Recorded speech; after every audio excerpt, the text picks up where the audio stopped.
Welcome to your aspirants. So today we will discuss here John Galsworthy. John Galsworthy के series question series यहाँ पर start हो चुकी है. प्रीवियस जो राइटर्स हैं उनकी सीरीज़ को अपलोड कर दिया गया है. आप जाकर चैनल पर चेक कर सकते हैं. अपनी प्रिपरेशन करते रहिए. एग्ज़ाम कभी भी आपका डिक्लेयर हो सकता है. एग्ज़ाम डेट डिक्लेयर हो सकती है. चैनल को सब्सक्राइब कर दीजिए जिससे कि न्यू वीडियो का नोटिफिकेशन आपको टाइम से मिल जाए. अपनी प्रैक्टिस करते रहिए. So let's begin.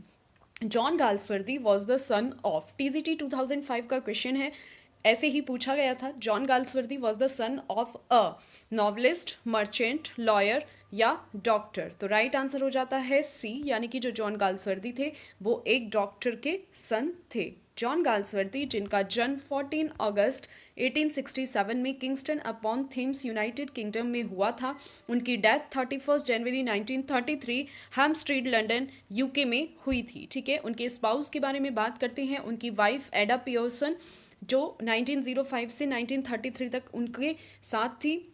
ये जो उनकी स्पाउस थी ये उनके कज़न की वाइफ थी जिससे डाइवोर्स लेने के बाद इन्होंने इससे शादी की थी. 10 ईयर्स तक अफेयर रहा था, उसके बाद इनकी शादी हुई थी. ठीक है, इनके पेरेंट्स के बारे में बात कर लेते हैं. ब्लेंच बेली गाल्सवर्दी एंड जॉन गाल्सवर्दी इनके पेरेंट्स का नाम हो जाता है. ठीक है, ये इनके फादर और ये इनकी मदर का नाम है. तो एग्जाम के पॉइंट ऑफ व्यू से इंपॉर्टेंट है. ये बायोग्राफी से रिलेटेड क्वेश्चन पुटअप किए जाते हैं एग्जाम में, तो आप इसको अच्छे से रीड करेंगे.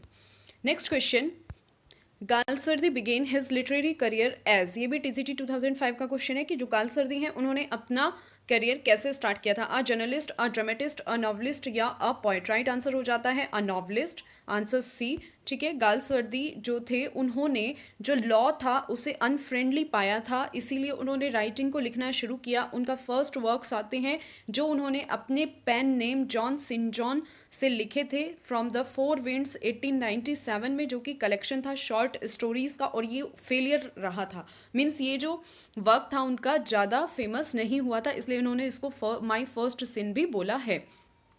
नेक्स्ट नोवेल जॉसलिन आता है. ठीक है, दोनों ही उन्होंने अपने ऑन एक्सपेंसेस पर ये लिखे थे, अपने खर्चे पर लिखे थे जॉन सिन जॉन नाम से. ठीक है, ये उनका स्यूडोनिम हो जाता है, यानी कि पेन नेम भी इसको बोल सकते हैं. जो उनका फर्स्ट वर्क उनके अपने नेम जॉन गाल्सवर्दी से आया था वो था आइलैंड फेरेजीज, जो कि 1904 में आया था. ये उनकी फर्स्ट बुक थी जो उनके खुद के नाम से अपीयर हुई थी. ठीक है, तो ये फैक्ट्स आपको ध्यान रखने हैं. तो उन्होंने एज अ नॉवलिस्ट अपना करियर स्टार्ट किया था. Next question, Galsworthy belongs to. Galsworthy किस सेंचुरी से बिलोंग करते थे? 2009 में पूछा गया क्वेश्चन है. 16th सेंचुरी, 17th, 20th या 19th. तो इसका आंसर हो जाता है गाल्सवर्दी 20th सेंचुरी से बिलोंग करते थे. इसको एक बार क्लियर करते हैं. जो गाल्सवर्दी थे वो इंग्लिश नॉवलिस्ट और प्ले राइट जिनका जो टाइम पीरियड है वो 1867 से 1933 तक माना जाता है. ये मोस्ट पॉपुलर राइटर्स थे. 1867 यानी कि 19th सेंचुरी, 1933 यानी कि 20th सेंचुरी. तो ये उनका पीरियड रहा है, टाइम पीरियड रहा है, यानी कि उनकी जन्म और डेथ पीरियड था ये 19 से 20th सेंचुरी. तो उन्हें 20th सेंचुरी एरा के पोएट माना जाएगा, नॉवलिस्ट माना जाएगा. जॉन गाल्सवर्दी जिनकी एज 65 ईयर्स रही थी, यानी कि वो 65 साल तक जिए, वो एडवर्डियन पीरियड से भी रिलेटेड थे.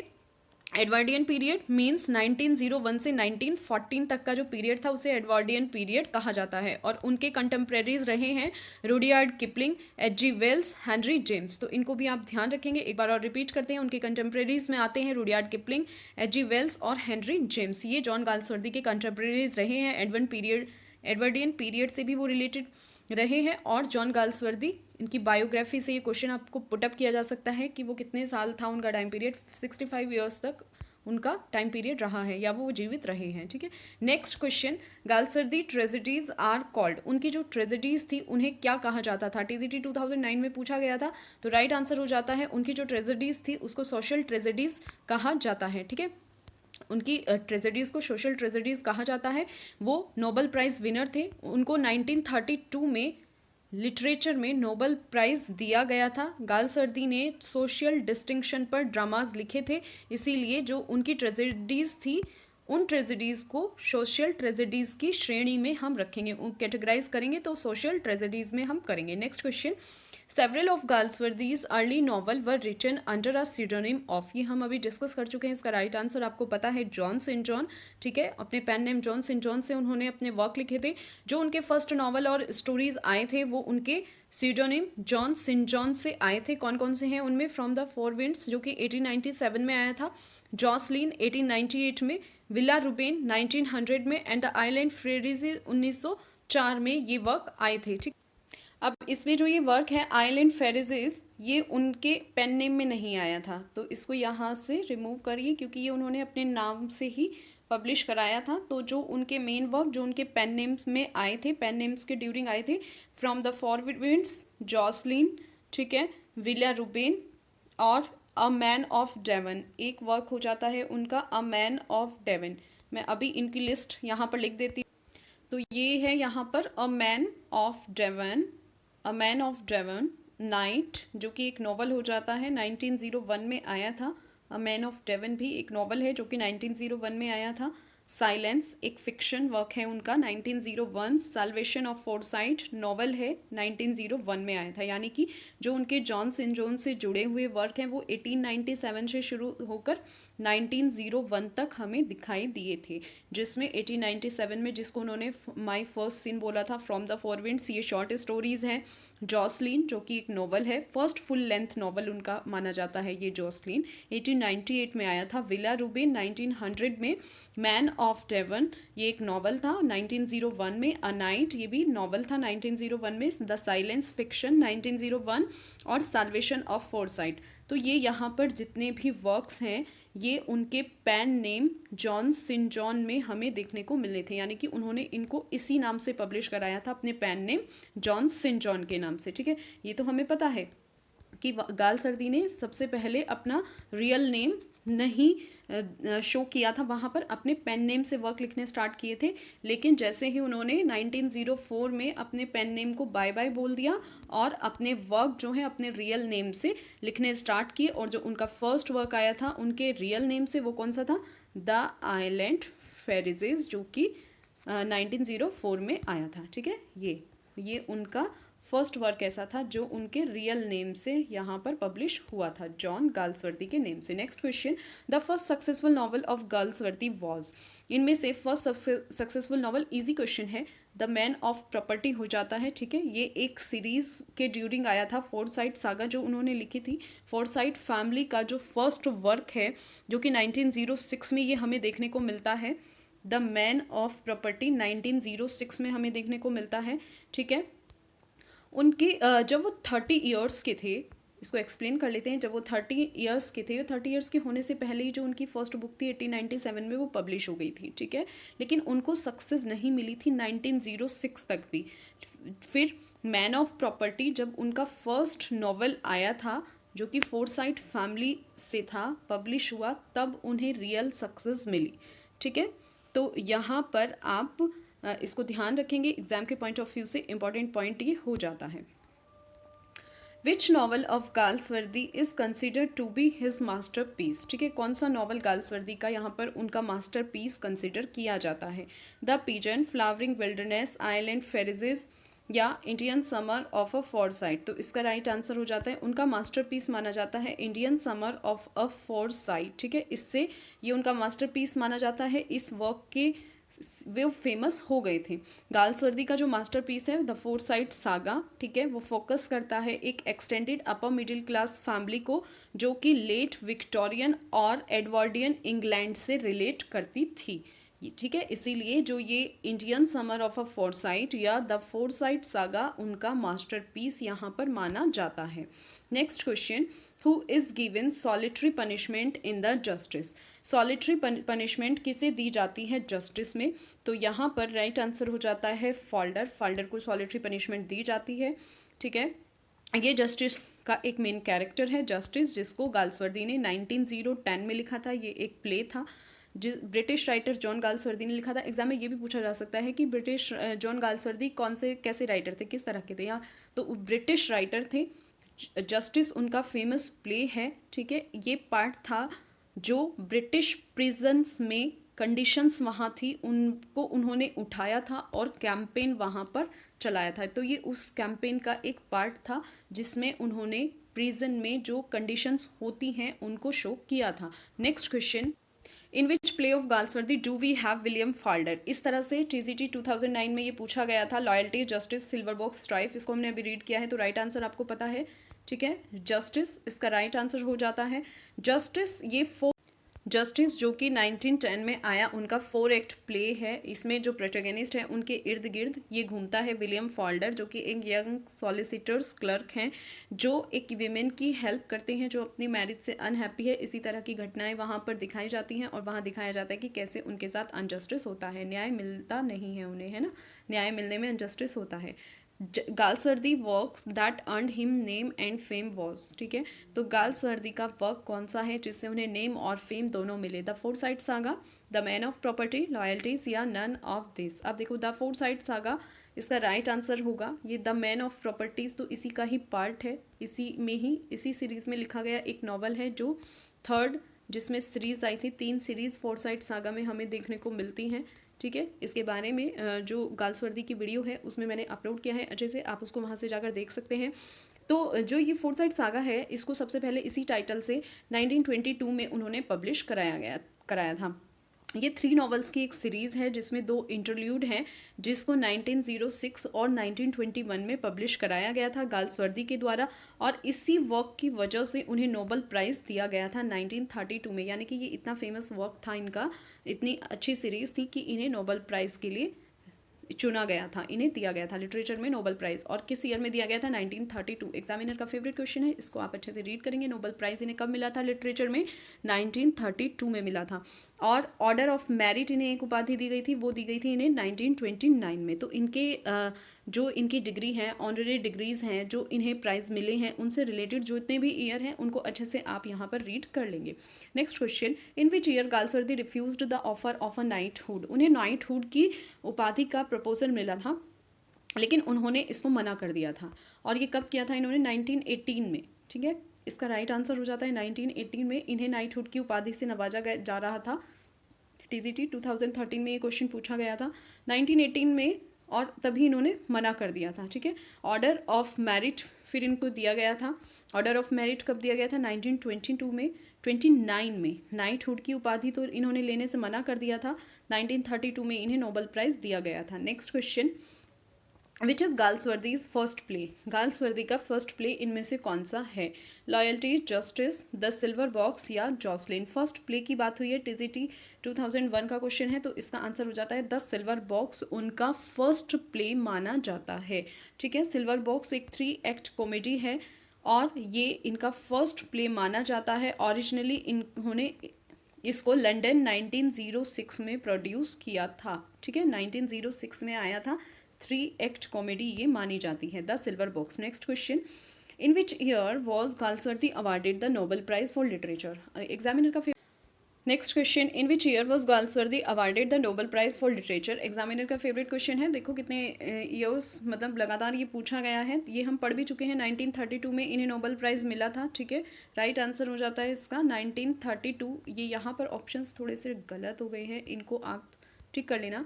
जॉन गाल्सवर्दी जिनको ओम की उपाधि दी गई थी, जिन्हें ओम के नाम से भी जाना जाता था, ओम यानी कि ऑर्डर ऑफ मेरिट, ठीक है, ऑर्डर ऑफ मेरिट, ये हमने अभी रीड किया है। ये उन्हें उपाधि कब मिली थी? 1929 में ऑनरेडी ये मिला था उन्हें ऑनर, ठीक है।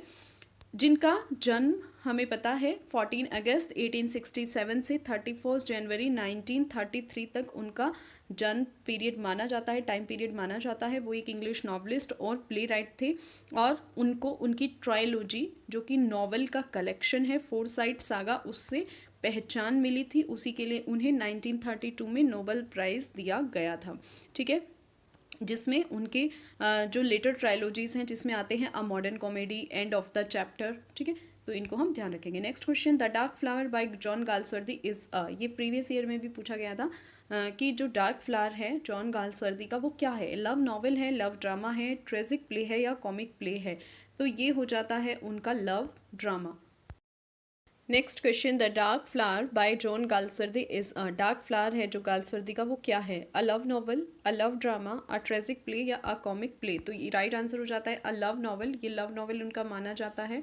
द डार्क फ्लावर गालसर्दी का 1913 में आया एक लव नॉवल है। ये स्टोरी है एक मैन की लव अफेयर्स की, ठीक है, जिसको ही we first to see the hero Mark Lennan, ठीक है। इसमें हमें हीरो मार्क लेनन दिखाया जाता है जो कि एक स्टूडेंट है ऑक्सफोर्ड का, और ईस्टर हॉलीडेज के ड्यूरिंग जो उसके ट्यूटर हैं हेरोल्ड स्टॉर्मर, ठीक है, उनको दिखाया जाता है, उनके पास जाता है जहाँ पर वो स्टॉर्मर्स की जो ऑस्ट्रियन वाइफ है एना, उसके प्यार में वो वहाँ पड़ जाता है। तो इसको आप ध्यान रखेंगे, ये थोड़ा सा ओवरव्यू था इस स्टोरी का कि किस तरह से वहाँ पर जो हीरो है उस का लव अफेयर, हीरो कौन था? Mark Lennan. इन कैरेक्टर्स के नेम को आप ध्यान रखेंगे। स्टूडेंट है ऑक्सफोर्ड का, ईस्टर हॉलीडेज के ड्यूरिंग वो ट्यूटरिंग के लिए अपने ट्यूटर के पास जाता है हेरोल्ड स्टॉर्मर, स्टॉर्मर की जो ऑस्ट्रियन वाइफ है एना, उसके लव में पड़ जाता है। तो ये जो द डार्क फ्लावर है ये एक लव नॉवेल यहाँ पर कंसिडर किया जाता है। नेक्स्ट क्वेश्चन,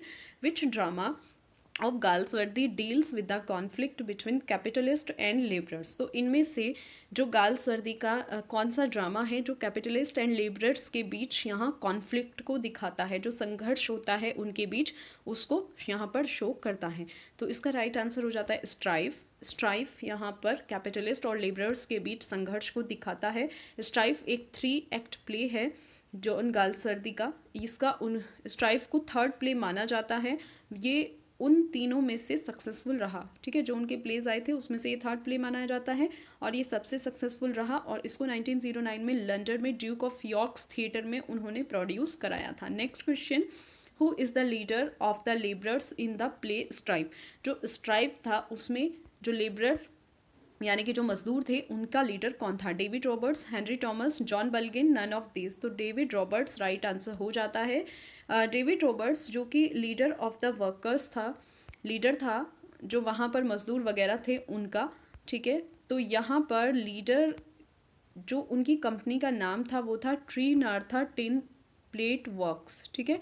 तो वो स्ट्राइक के दौरान जब वो वहाँ हड़ताल चल रही होती है तो इसी कंपनी में वो काम कर रहे होते हैं। इस कंपनी का आपको नाम ध्यान रखना है। कंपनी का नाम क्या है? ट्री नार्था टिन प्लेट्स, ठीक है। तो इसका आपको यहाँ पर नाम ध्यान रखना है। ये जो डेविड रॉबर्ट्स है ये एक स्ट्रॉन्ग पर्सनैलिटी वाला लीडर होता है और जो अपने वर्कर्स के अगेंस्ट, अपने वर्कर्स के लिए जो वहाँ का कैपिटलिज्म है, पूंजीवाद है, उसके साथ फाइट करता है और वो वहाँ पर अपना 100% देता है, ठीक है। स्ट्राइक के ड्यूरिंग वहाँ पर जो उसकी बीमार वाइफ है उसकी वहाँ पर डेथ हो जाती है, जिसको वो बिल्कुल नेग्लेक्ट कर देता है, यानी कि उस पर ध्यान नहीं देता, और जो स्ट्राइक वहाँ चल रही होती है, हड़ताल चल रही होती है, वो वहीं रहता है और उन्हीं का साथ देता है। Next question, the lower class was represented in Galsworthy's? Lower class को रिप्रेजेंट किया गया है गाल्सवर्दी के किस वर्क में? टीजीटी 2005 में पूछा गया क्वेश्चन है, आप इसको ध्यान रखेंगे। तो लोअर क्लास को उन्होंने किस में दिखाया है? फ्रेटर्निटी में उन्होंने दिखाया है, ठीक है। फ्रेटर्निटी 1909 में ये आया था वर्क इनका, और इसमें इन्होंने लोअर क्लास को दिखाया है, ठीक है। ओरिजिनली इसको इन्होंने पब्लिश कराया था 1909 में, और इसको हम एक फिक्शन की कैटेगरी में रखेंगे जो कि चैप्टर 41 इसमें रखे गए हैं। मीन्स इसमें चैप्टर 1 से 41 तक दिए गए हैं। ये एक फिक्शन है, यानी कि फिक्शन के जेनर में आता है। गाल्सवर्दी ने टोटल 20 नॉवेल्स लिखे हैं, ठीक है, जिसमें 28 कंप्लीट प्लेज हैं, 5 कलेक्शंस ऑफ शॉर्ट स्टोरीज़ हैं, 3 वॉल्यूम्स ऑफ पोइट्री हैं, 11 वॉल्यूम्स ऑफ एस्से और स्केचेस इसमें आ जाते हैं। आप इसको ध्यान रखेंगे, ठीक है। ये पूछा जा सकता है कि गाल्सवर्दी ने टोटल कितने नॉवेल्स लिखे हैं? टोटल उन्होंने 20 नॉवेल्स लिखे हैं, 28 कंप्लीट प्लेज लिखे हैं, 5 कलेक्शन ऑफ शॉर्ट स्टोरीज़ के वहाँ उन्होंने लिखे हैं, 3 वॉल्यूम्स ऑफ पोइट्री और 11 वॉल्यूम्स ऑफ एसेस वहाँ उन्होंने दिए हैं, एसेस एंड स्केचेस। तो ये आपको ध्यान रखना है। नेक्स्ट क्वेश्चन, नेक्स्ट जो इसमें फ्रेटर्निटी में बताया गया है, जो चैप्टर दिए गए हैं 41 चैप्टर, उसमें जो गाल्सवर्दी हैं वो दिखाते हैं एक Bohemian upper class love triangle को, ठीक है, और जो बोहेमियन कल्चर से जुड़े होते हैं। बोहेमियन कल्चर का इसमें जिक्र किया गया है, जिसमें स्टोन एक यूनिवर्सल ब्रदरहुड ऑफ मैन से रिलेटेड है, एक बुक लिखते हैं फ्रेटर्निटी में उन्होंने ये दिखाया है कि एक बॉयमन अपर क्लास फैमिली को यहाँ वो दिखाते हैं, ये एक लव ट्रायंगल यहाँ पर शो करते हैं। और ये जो बॉयमन अपर क्लास फैमिली है, इसमें जो स्टोन है वो एक बुक लिखता है जिसका नाम रखता है यूनिवर्सल ब्रदरहुड ऑफ मैन, जिसका एम होता है कि किस तरह से जो मानवता है वो फ्रेटर्निटी यानी कि भाईचारे से जुड़ी हुई है, यानी कि ह्यूमैनिटी और भाईचारा बंधुत्व जो है वो कैसे आपस में जुड़ा हुआ है। तो जब उसकी जो डॉटर है वो एक यंग मॉडल को लाती है स्टोन की हेल्प करने के लिए, और वहाँ पर जो मिस्टीरियस सिचुएशन उत्पन्न होती हैं उन सबको इस प्ले में फ्रेटर्निटी में दिखाया गया है। तो गालस्वर्दी का ये जो वर्क है ये यहाँ पर लोअर क्लास को रिप्रेजेंट करता है। कौन सा? फ्रेटर्निटी। इसको आप ध्यान रखेंगे, अपने नोट्स बनाइए। Next question, Galsworthy's novels are chiefly occupied with the effect and conflict of. जो गालस्वर्दी के नॉवल हैं वो चीफली किस इफेक्ट को और कॉन्फ्लिक्ट को वहाँ पर दिखाते हैं? तो ये individual and the universe, federalism upon monarchy, class tradition upon society, class tradition upon religion. तो यहाँ पर आपका जो राइट आंसर है वो हो जाएगा कि गालस्वर्दी के जो नॉवेल्स और प्ले हैं वो क्लास ट्रेडिशन अपॉन सोसाइटी को दिखाते हैं कि क्लास ट्रेडिशन किस तरह का सोसाइटी में हमारी आजकल विद्यमान है। तो इन सब का वहाँ पर जिक्र गालस्वर्दी ने किया है। Next question, on the models of whose problem plays did Galsworthy write his plays. किसके मॉडल पर गालस्वर्दी ने अपने प्लेज लिखे हैं? Henry Arthur Jones, Henrik Ibsen, Bernard Shaw या नन ऑफ दीज। तो हेनरिक इब्सन के मॉडल पर उन्होंने अपने प्रॉब्लम प्लेज लिखे हैं। ठीक है, जो नॉवलिस्ट गालस्वर्दी हैं उन्होंने वो 20th सेंचुरी के राइटर पोएट थे और उन्होंने प्रॉब्लम प्लेज हेनरिक इब्सन से इन्फ्लुएंस होकर लिखे हैं, जिसमें उन्होंने ब्रिटिश सोसाइटी में विद्यमान इन इक्वलिटीज़ को दिखाया है। उनके मेजर प्लेज में हम इंक्लूड करेंगे जिनको प्रॉब्लम प्लेज माना जाता है: द सिल्वर बॉक्स 1907 में जो आया था, strife 1909, justice 1910, loyalties 1922 and the roof 1929। ठीक है, next question, what is Galsworthy's from the four winds. From the four winds क्या है? Collection of short stories, collection of poems, novel या ड्रामा। तो ये गालस्वर्दी का कलेक्शन ऑफ शॉर्ट स्टोरीज़ है, इसको हम पहले भी पढ़ चुके हैं, जिसको गालस्वर्दी फेलियर मानते हैं और उन्होंने उसको माई फर्स्ट सिन भी बोला है। ठीक है, ये कलेक्शन है शॉर्ट स्टोरी का और ये जब उन्होंने अपना लिटरेरी करियर स्टार्ट किया था 1897 में, अपने पेन नेम जॉन सिन जॉन से उन्होंने इस प्ले को लिखा था। ठीक है, इसको गालस्वर्दी ने क्या बताया था? माई फर्स्ट सिन। और 1897 में उनका जो पेन नेम था जॉन सिन जॉन, उससे उन्होंने इसको पब्लिश कराया था। तो ये आपकी 20 क्वेश्चंस की सीरीज़ है। अपनी प्रिपरेशन जारी रखिए, चैनल को सब्सक्राइब कर दीजिए। नेक्स्ट सीरीज़ के लिए मिलते हैं।